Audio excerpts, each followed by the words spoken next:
alchemical sexual alchemy. There's 33 vertebrates in your spine. There's 33 years in the life of Jesus. Christ, yeah. So this substance comes from your medulla, makes the trip down your spine to your sacrum, which is Christ coming down into human form. Yes. And if you don't squander that essence, that sexual essence, it ascends again and goes back up to heaven, which is your thing. It's also the story of Santa Claus. Why he comes down the chimney is because this juice or this whatever substance actually passes what's called the claustrum, which is where they got Santa Claus. So it goes down the chimney and back up the chimney.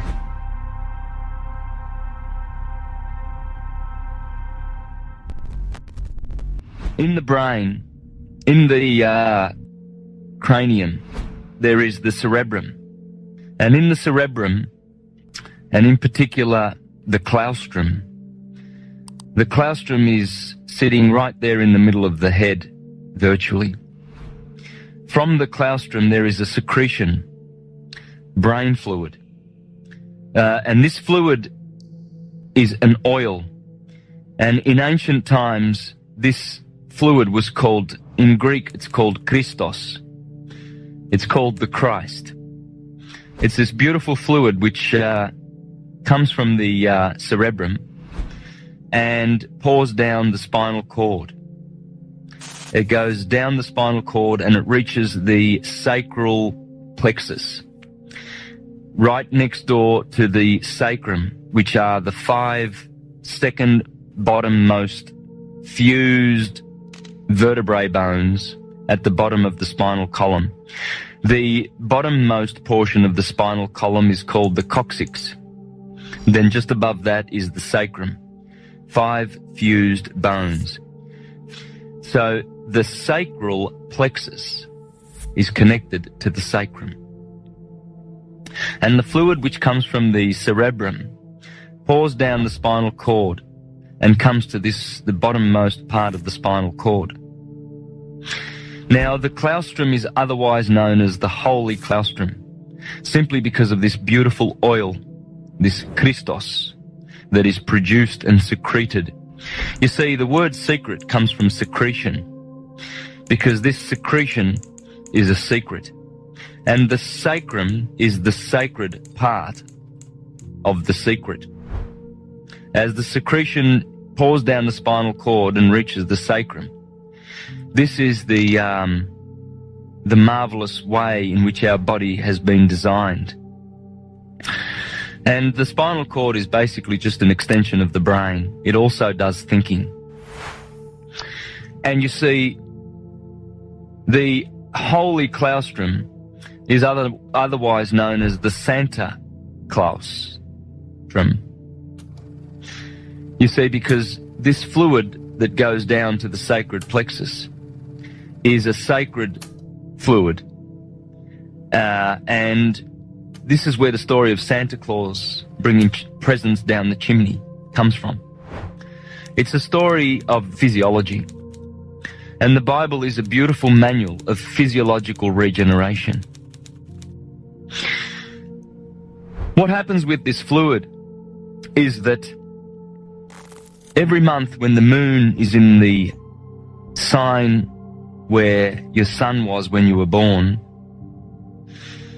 every month there is a germ or a seed planted in the solar plexus, which is just above the sacral plexus. And that germ is the oil, the Christ, which is born in Bethlehem, because the solar plexus is otherwise known as Bethlehem, where the seed, where the Christ is born. And that seed, that oil, needs to return whence it came, in the midbrain. You see, as the oil ascends the spinal cord, the vibration of the oil of the Christ increases. And you see, first of all, the oil is differentiated in the pineal gland and the pituitary gland before it is sent down the spinal cord. And the pineal gland is the electric portion, and the pituitary gland is the magnetic portion.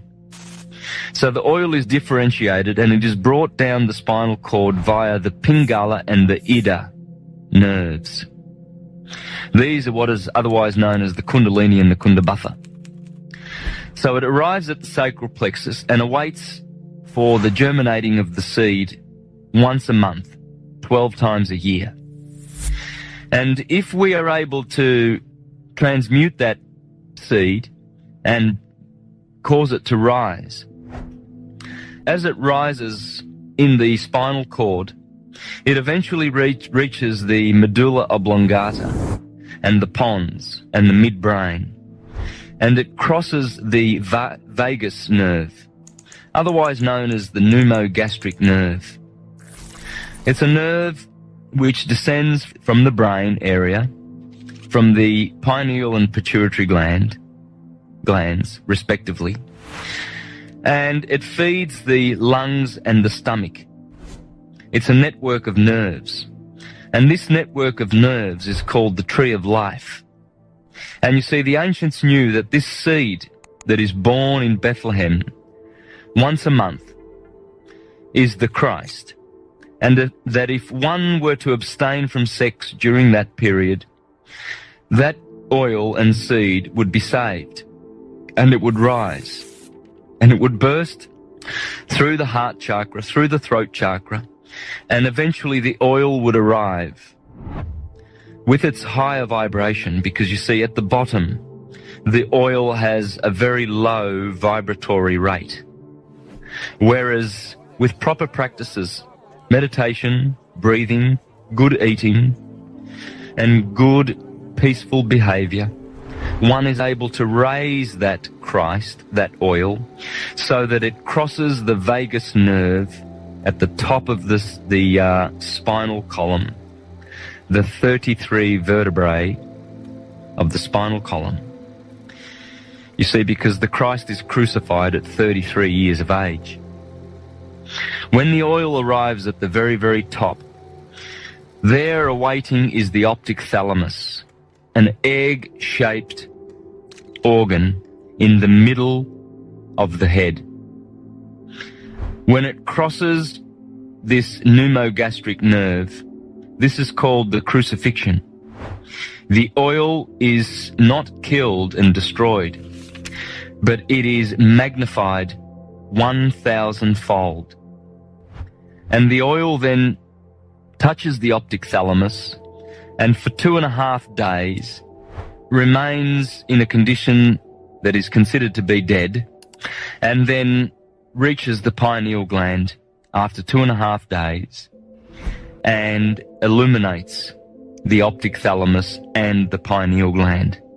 The optic thalamus was known as the light of the world by the Egyptians and the Greeks, because they knew their physiology and anatomy, and they knew that this precious oil, which descended from the claustrum, from the cerebrum, and was differentiated in the pineal and pituitary glands, and descended the spinal cord, they knew that it would ascend eventually, and that the enlightened portion of mankind were able to cause this Christ oil to ascend, so that it would ascend to the optic thalamus and cause it to be lightened. What in turn happens is that millions of brain cells that were dormant are now awakened. And you see, there are practices and there are things that are very, very detrimental about this oil, or that are detrimental to this oil. For instance, overeating and alcohol and sex practiced at the wrong time. These destroy the seed, and this is what is known as eating from the tree of life. Because you see, the ancients knew that once the oil is depleted because of riotous living, the fleshly organism dies. Death results from using up all of the oil. You see, the oil that descends from the cerebrum, is known otherwise as the manna from heaven. You see, because heaven means heaved up. And the head, the cranium, the dome which sits on top of the torso, that was known as the heavens, you see. And the heart area and the heart chakra was known as the Midgard, or the middle garden. And the generative area was known as Sodom and Gomorrah, the area of desire, animal desire, you see. And otherwise known as Egypt and hell and the world.